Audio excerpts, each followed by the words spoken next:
Hi guys, ಏನು ಹೇಳ್ಬೇಕು ಅಂದ್ಕೊಂಡೆ ಮಾಡ್ಬೋದು. ಏನದು?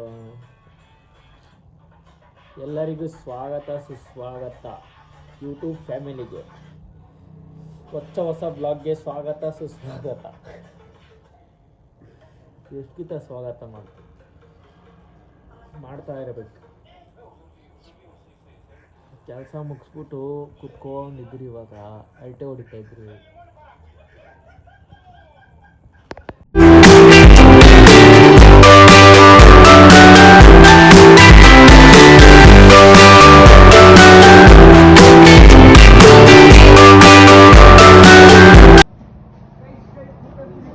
ಸೋರು ಮಗ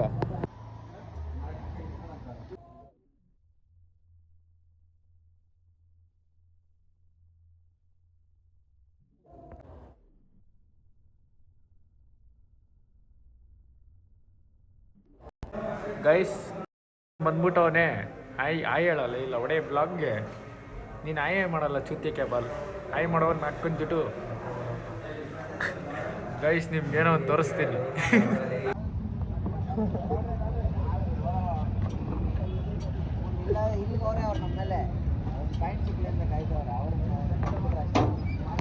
ಗೈಸ್ ಊಟ ಇಸ್ಕೊಂಡು ಊಟ ಮಾಡ್ತವನೆ.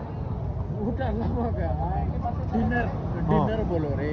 ಹಾಂ ಡಿನ್ನರ್ ಮಾಡ್ತಾನೆ. ಪೂರಿ ತಿಂದ್ಮೇಲೆ ಸಿಗೋಣ. ಏನು ಮಚ್ಚ ಚಳಿ ಆಗಿದೆ ನಮ್ಗೆ? ಆಗೈತೆ ಫುಲ್ಲು ನಶನಾಗಿದ್ದೀರಿ. ಸರ್ರೆ ಗದ್ಗಿದ್ದೀರಿ.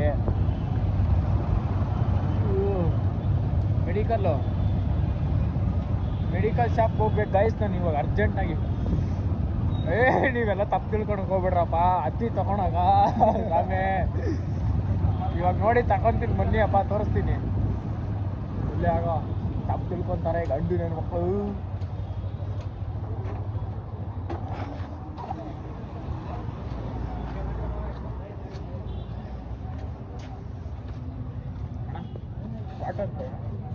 ಕಾಟನ್ बस थोड़ा काम इसको दे.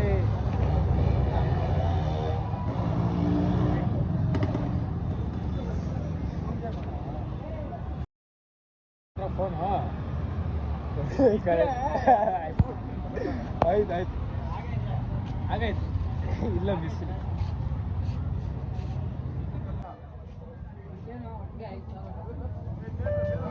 ಆಯ್ತು ನೋಡೋಣ.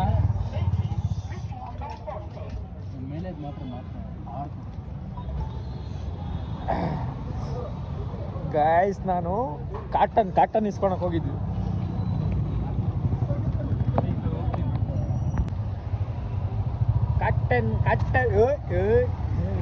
ಗೈಸ್ ನಾವು ಫುಲ್ ನಶನಾಗಿದ್ದೀರಿ ಅನ್ಕೊಳ್ರಿ.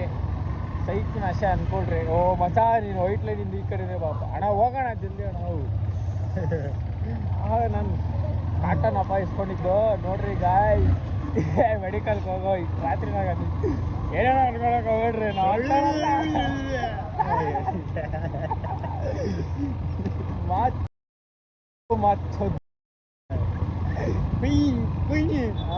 ಪಾನಿಪುರಿ ಗೈಸ್. ಯಾಕೆ ಪಾನಿಪುರಿ ಅಂಗಡಿನಾಗೆ ಇರೋದು?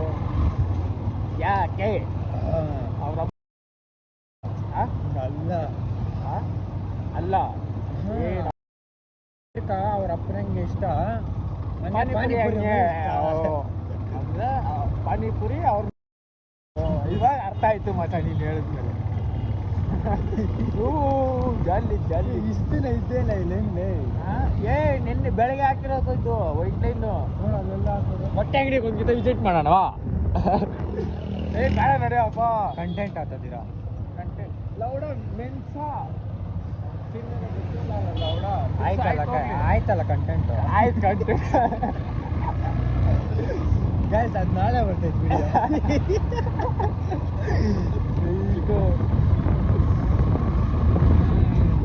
ನಮ್ಮನ್ನು ಫಸ್ಟ್ನಾಗಿತ್ತು ನಾನು ಹಾಸ್ಟೆಲ್ ಕೇಳಿದಾಗ ಇದೇ ಹಾಸ್ಟೆಲ್ ಅಂದ್ಕೊಂಡಿದ್ದೆ. ನಾನು ತಾನೇ ಅದೊಂದೇ ನನಗೆ ಗೊತ್ತಿದ್ದಿದ್ದು ಅವಾಗ. ಚೈಲ್ಡ್ ಇದು ಹೈಸ್ಕೂಲ್, ಇದು ಪ್ರೈಮರಿ ಹೈಸ್ಕೂಲ್ ಅಷ್ಟೇ ಇದು. ಕಾಲೇಜ್ ಅದು ಕಾಲೇಜ್ ಅವರಪ್ಪ ಅವರೇ ಲಾವ್ಡ್ದಾಗ ಅವ್ರೆ ಚಾಟ ನಾನು ನೋಡಿದ್ದೀನಿ. ನಡಿ ಪಾರ್ಕ್ ಹೋಗೋಣ ಗೈಸ್. ಇವಾಗ ಪಾರ್ಕ್ ಹೋಗ್ತಾ ಇದ್ದೀರಾ?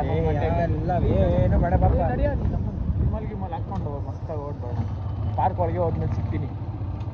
ಏನು ಮತ್ತೆ ಇನ್ನೊಂದ್ಕಿತ್ತ ಹೇಳ, ಡಾಕ್ಟರ್ ಅಂತ ಇದ್ದೆ. ನೀವು ಇಲ್ಲಿ ಸಿಗ್ತಾರೆ ಡಾಕ್ಟರ್ ನಿನ್ಗ ಬಿಡೋಗಿಗೆ ಬಂದ್ಬಿಟ್ಟು ಡಾಕ್ಟರ್ ಹುಡುಕ್ತಾ ಇದೆಯಾ? ಓ ಅಫೆನ್ಸಾ? ಚಾಟ ಕಿತ್ಕೊಳಕ್ಕೆ ಹೇಳು ನಂದು ಬಂದು. ಅಫೆನ್ಸ್ ಆದರೆ ನಾನೇನು ಮಾಡೋಕ್ಕಾಗುತ್ತೆ? ನನ್ನ ಸೊಕ್ಕಿ ನಾನು ಮಾಡ್ತಾ ಇದ್ದೀನಿ. ನಾನು ಹೇಳ್ತೀನಪ್ಪ, ಗೌರ್ಮೆಂಟು ಸ್ಯಾಂಕ್ಷನ್ ಮಾಡಿರೋದು ಕರೆಕ್ಟಾಗಿ ಮಾಡೋರೆ. ಇವ್ರು ಯಾರು ಕರೆಕ್ಟಾಗಿ ಮಾಡಿಸ್ತಾ ಇಲ್ಲ. ಇಷ್ಟೊತ್ತು ಲೈಬ್ರರಿ ಹೆಂಗಿರ್ಬೇಕಾಯ್ತಳು, ಎಲ್ಲ ಒಂದು 100 ಜನ ಕುತ್ಕೊಂಡು ಓದೋ ಥರ ಇರಬೇಕಾಯ್ತು ಲೈಬ್ರರಿ. ಸರಿ, ಬೆಂಗಳೂರಿಗೆ ಹೊಸಕೋಟೆ, ನೀನು ಹೊಸಕೋಟೆ ಅಂದರೆ ಯಾರು ಗೊತ್ತಿಲ್ಲ ಅನ್ನಲ್ಲ, ಹೊಸಕೋಟೆ ಗೊತ್ತು ಅಂತಾರೆ. ಇದ್ರದಾಗೆ ಹಿಂಗೆ ಓಪನ್ ಪ್ಲೇಸ್, ಇಲ್ಲಿ ಹೊಸಕೋಟೆನಾಗ ಪಾರ್ಕ್ ಐತೆ, ಗೇಟ್ ಹಾಕಿಲ್ಲ, ಏನು ಹಾಕಿಲ್ಲ, ಓಪನ್ ಪ್ಲೇಸ್ ಬಿಟ್ಬಿಟ್ಟವ್ರೆ. ಇದೆಲ್ಲ ಮೊನ್ನೆ ಮಾಡಿಸೋರು ಅಂದರೆ ಯಾವನ್ ನಂಬ್ತಾನೆ? ಇದೆಲ್ಲ ಇನ್ನೂ ಪ್ಯಾಕ್ ಮಾಡೋರು ಅಂದರೆ ಯಾವನ್ ನಂಬ್ತಾನೆ? ಅವ್ರು ಎಷ್ಟೋ ಮಾಡಿಸಿರ್ತಾರೆ, ಯಾರೋ ತಿಂದಿರ್ತಾರೆ. ಇನ್ನು ಅದಕ್ಕೆ ಹಿಂಗಿರೋದು. ಇಲ್ಲಾಂದ್ರೆ ಇಷ್ಟೊತ್ತು ಗೇಟ್ ಹಾಕ್ಸ್ಬಿಟ್ಟು ಯಾರನ್ನ ಅಲೋ ಮಾಡಕ್ಕೆ ಬಿಡ್ತಾ ಇದ್ದೀರಾ? ನಾವು ಹಿಂಗೆ ಪಾರ್ಕ್ ಒಳಗೆ ಇಷ್ಟೊತ್ತಿನಾಗ ಕುತ್ಕೊತಾನೆ ಇದ್ದಿಲ್ಲಪ್ಪ. ನಾವು ಸಾರ್ವಜನಿಕರೆಲ್ಲ ಯಾವಾಗ ತಲೆ ಎತ್ತಿ ಯಾವಾಗ ಮಾತಾಡ್ತಿರೋ ಗೌರ್ಮೆಂಟ್ಗ ಅನ್ನೋವರೆಗೂ ಗೌರ್ಮೆಂಟ್ಗೆ ಬುದ್ಧಿ ಬರಲ್ಲ. ಸೀರಿಯಸ್ ಆಗಿ ಬುದ್ಧಿ ಬರಲ್ಲ ಜನಕ್ಕೂ. ಅದೇ ಹೇಳ್ತಾರದಲ್ಲ, ಜನಗಳು ನಿಂತ್ಕೊಬೇಕಲ್ಲ. ಅವ್ರು ನಿಂತ್ಕೊಂಡ್ರೆ ಗೌರ್ಮೆಂಟ್, ನಾವು ನಿಂತ್ಕೊಬೇಕು, ಅವರಲ್ಲ ನಾವು ನಿಂತ್ಕೊಬೇಕು, ಅವಾಗೇ ಗೌರ್ಮೆಂಟು. ಇವಾಗ ನಿಮ್ಮಿಂದನೇ ಗೌರ್ಮೆಂಟ್ ದುಡ್ಡು ಹೋಗ್ತಾರದು, ನಮ್ಮಿಂದನೇ ಗೌರ್ಮೆಂಟ್ ದುಡ್ಡು ಹೋಗ್ತಾರದು. ಸರಿನಾ? ನಮ್ಮ ದುಡ್ಡು ಹಿಂಗೆ ವೇಸ್ಟ್ ಆಗ್ತೈತೆ, ಯಾವನೋ ತಿನ್ಕೊತವನೆ, ಯಾವಳೋ ತಿನ್ಕೊತವಳೆ ಅಂದರೆ ಅದಕ್ಕೆಲ್ಲ ಕಾರಣ ನಾವೇ. ಲೈಬ್ರರಿ ಮೊನ್ನೆ ಓದೋಕ್ಕಾಗಿಲ್ಲ ಗೊತ್ತಾ, ಫುಲ್ ಜನ ತುಂಬ್ಕೊಂಡ್ಬಿಟ್ಟಿದ್ರು. ನಾವು ಬುಕ್ ಓದಬೇಕು ಅನಿಸ್ತು, ನಾವೊಂದು 3 ಜನ ಹೋದ್ರಿ. 3 ಜನ ಹೋಗಕ್ಕೆ ಜಾಗ ಇಲ್ಲ ಬಿಡು, ಓದ್ತವ್ರಲ್ಲ ಇಷ್ಟನ ಆಯ್ತಲ್ಲ, ಅಭಿಮಾನ ಪ್ರೀತಿ ಓದೋದ್ರ ಮೇಲೆ ಅನ್ಕೊಂಡು ಸುಮ್ಮನೆ ಆಗೋದ್ರಿ. ಇವಾಗ ಕುತ್ಕೊಂಡು ಯೋಚನೆ ಮಾಡಿದಾಗ, ಈ ರಾತ್ರಿ ನಾವು ಕುತ್ಕೊಂಡು ಯೋಚನೆ ಮಾಡಿದಾಗ ಅನಿಸ್ತಾ ಇತ್ತು, ಎಲ್ಲ ತಿಂದವರು ಇಷ್ಟೊತ್ತು ಲೈಬ್ರರಿ ಎಷ್ಟು ದೊಡ್ಡದಾಗಿರ್ಬೇಕಾಯ್ತು. 100 ಜನ ಕುತ್ಕೊಂಡು ಓದೋ ಥರ ಇರ್ಬೇಕು ಲೈಬ್ರರಿ. 30 ಜನ 40 ಜನಕ್ಕೆ ತುಂಬ ಥರ ಇರಬಾರ್ದು ಲೈಬ್ರರಿ. ಸರಿನಾ? ಚಿಕ್ಕ ವಯಸ್ಸಾಗಿ ನಮ್ಗೆ ಓದೋಕ್ಕಾಗಿಲ್ಲ, ಅವಾಗೆಲ್ಲ ಓದೋ ಇಂಟ್ರೆಸ್ಟ್ ಇದ್ದಿಲ್ಲ ಏನೋ. ಇವಾಗ ಓದಬೇಕು ಅನಿಸ್ತೈತೆ, ಜೀವನದಾಗ ಮುಂದೆ ಬರಬೇಕು ಅನಿಸ್ತೈತೆ. ಲೈಬ್ರರಿ ದೊಡ್ಡದಾಗಿ ಆಗಬೇಕು ಅಂದರೆ ಆಗಲ್ಲ ಅದೆಲ್ಲ. ನಾನು ಹೇಳೋದು ಅಷ್ಟೇ, ಒಂದು 18 ಒಳಗೆ ಫುಲ್ಲು ಎಂಜಾಯ್ ಮಾಡ್ಬೇಕು ಅನ್ಸ್ತಾ ಭಯಂಕರ ಎಂಜಾಯ್ ಮಾಡಿರಿ. ಸೆಕೆಂಡ್ PUC ಗಂಟ ಅದು ಎಕ್ಸಾಮ್ಗಳಾಗಿ ಎಂಜಾಯ್ ಮಾಡೋಕೆ ಹೋಗ್ಬಿಡ್ರಿ. ನೀವು ಯಾವಾಗ ಎಂಜಾಯ್ ಮಾಡಬೇಕು, ಎಕ್ಸಾಮ್ಗಿನ್ನೊಂದು 3 ತಿಂಗಳಿದ್ದಂಗೆ ಫುಲ್ಲು ಪ್ರಿಪೇರ್ ಆಗಿಬಿಡ್ಬೇಕು ನೀವು. ಎಕ್ಸಾಮ್ ನಾನು ಬರೀತೀನಿ, ಪಕ್ಕಾ ಪಾಸ್ ಆಗ್ತೀನಿ, 625ಕ್ಕೆ 600 ಇಲ್ಲ 550 ತೆಗಿತೀನಿ ಅಂತ ಪ್ರಿಪೇರ್ ಆಗಬೇಕು. ಅವ್ರು ಕಾನ್ಫಿಡೆಂಟ್ ಇದ್ರೆ 3 ತಿಂಗಳು ಲೆಕ್ಕ. ನಾಳೆ ಎಕ್ಸಾಮ್ ಐತೆ ಅಂದರೆ ಇವತ್ತು ಓದ್ಕೊಡ್ರಪ್ಪ. ನಾವೆಲ್ಲ ಹಂಗೆ ಗಾಯ್ಸ್, ನಾವೆಲ್ಲ ನಂಬದ್ರೆ ಬಿಡ್ರಿ. ನಾನು 72-73% ನನ್ನ ಎಕ್ಸಾಮ್ ಹಿಂದಿನ ದಿವಸ ಕೂಡ ಓದಿಲ್ಲ ಗೊತ್ತಾ. ಅದರ ಭಯಂಕರ. ಎಕ್ಸಾಮ್ಗಿನ್ನೊಂದು 10 ನಿಮಿಷ 20 ನಿಮಿಷ ಇತ್ತು ಅದ್ನಾಗ ಓದ್ತಾ ಇದ್ದಿದ್ದು ನಾವು. ಹೋಗಿ ಇಲ್ಲಿ ಸುಮ್ಮನೆ ಬುಕ್ ಇಟ್ಕೊಂಡು ಸರ್ಗಳು ನೋಡಿ ಅಂದ್ಬಿಟ್ಟು ಅಷ್ಟೇ, ಸರ್ಗಳು ನೋಡಿ ಅಂದ್ಬಿಟ್ಟು ಓದ್ತಾ ಇದ್ದೆ. ಅದು ಇಲ್ಲ ಆ ಥರ ವೇಸ್ಟ್. ನಾವು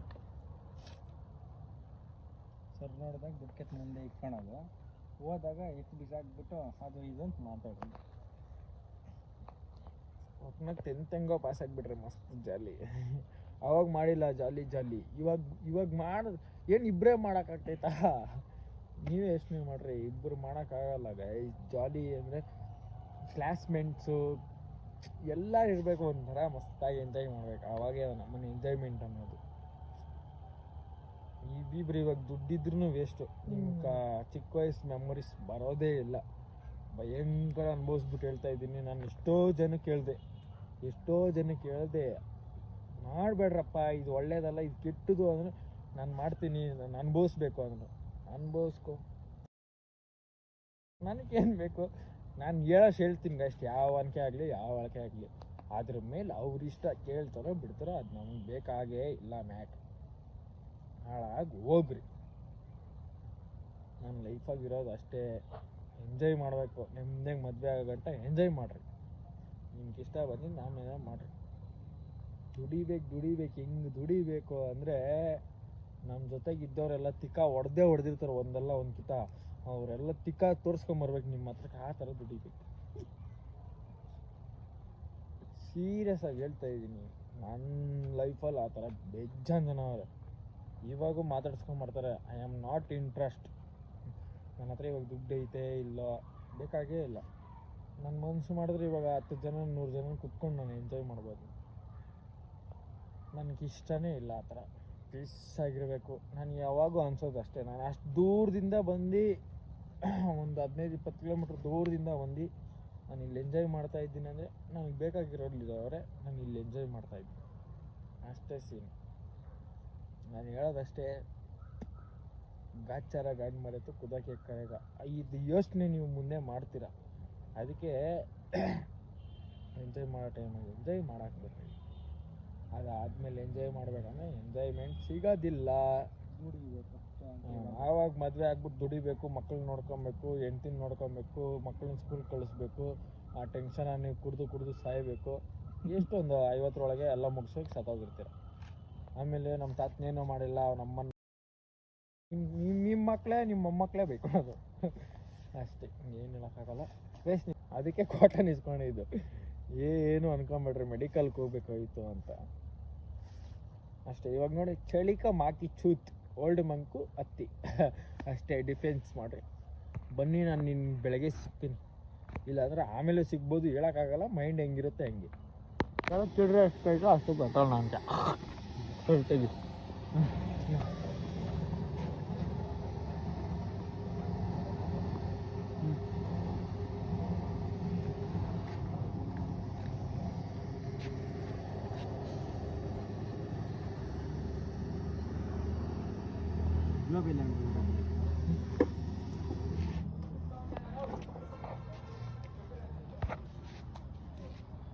ಕೈ ಕೂಡ ಆಯ್ತಾ?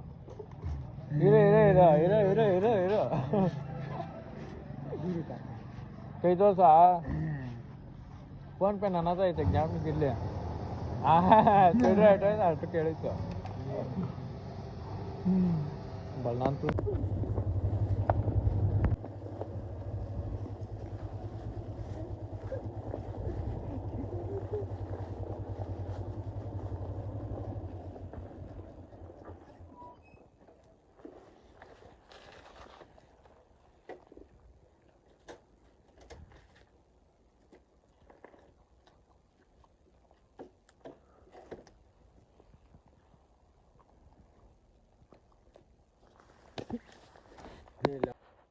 हाँ यार क्लाउड है कबाल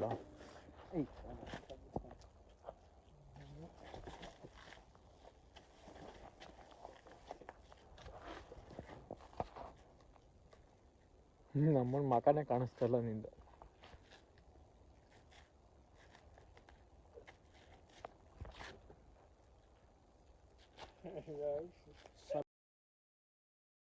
ನಿದ್ದೆ ಕಾಣಿಸ್ತಾ ಇಲ್ಲ.